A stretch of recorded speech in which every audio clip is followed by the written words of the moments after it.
The biggest event on the world sports calendar is nearly here. The 2026 World Cup kicks off tomorrow afternoon, but the tournament will not come without a series of controversies. Everything from allegations of price gouging to racism over who's being allowed to attend and who's being turned away before they even arrive.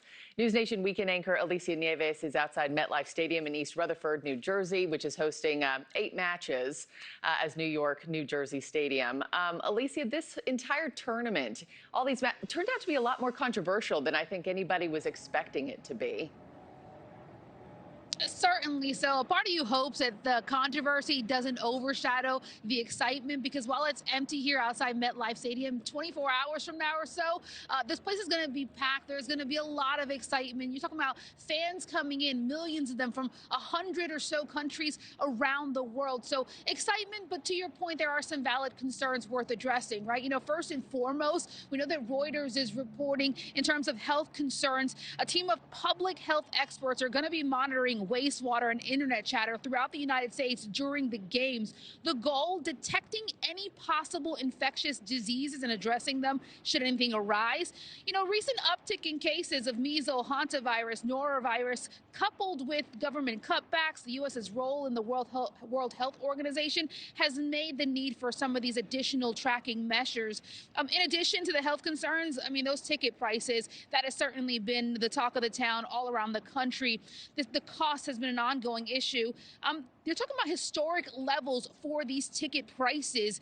ESPN reporting that prices for the finals are tens of thousands of dollars, and on the resale market, you're talking about 6 figures, 100K or more for tickets. There's also a question about tickets for Iranian fans. The country is claiming that FIFA revoked their ticket allotment for fans. Iranian soccer is blaming the ongoing tensions with the United States.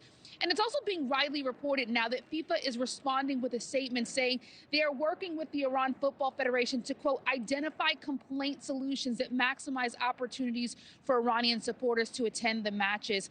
And in terms of U.S. immigration, that's actually playing a role here as well and causing some controversy. There's some new reaction this morning from the Somali referee who was denied entry to the United States, Omar Artan, saying that he is looking forward to joining the World Cup in the future and future competitions. We know that U.S. Customs and Border Protection says that Artan was denied a visa over vetting concerns, and Somalia is, of course, one of nearly 20 countries on the Trump administration's full travel ban. But back to those ticket prices, we know that several states across the country, you're talking New York, New Jersey, California, I believe even Texas as well, they're investigating these ticket price practices. So a bunch of controversy here, but I got to say, you hope that it doesn't overshadow the excitement. The last time we saw the World Cup or hosted, it was back in 1994. So you're talking 3 decades ago. Thank you for watching. Subscribe below and download our NewsNation app right now on your phone, and you will get fact-based, unbiased news for all Americans.